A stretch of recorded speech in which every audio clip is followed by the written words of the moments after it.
कोई बात नहीं, अच्छा कमेंट कर रखे हैं, मुझे बहुत अच्छा लगा आपके कमेंट से बातें करके भी।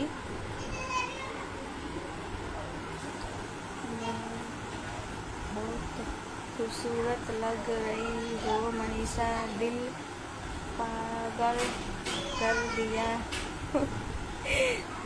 Thank you, thank you. आप बहुत अच्छे हैं, अच्छा कमेंट कर रहे थे।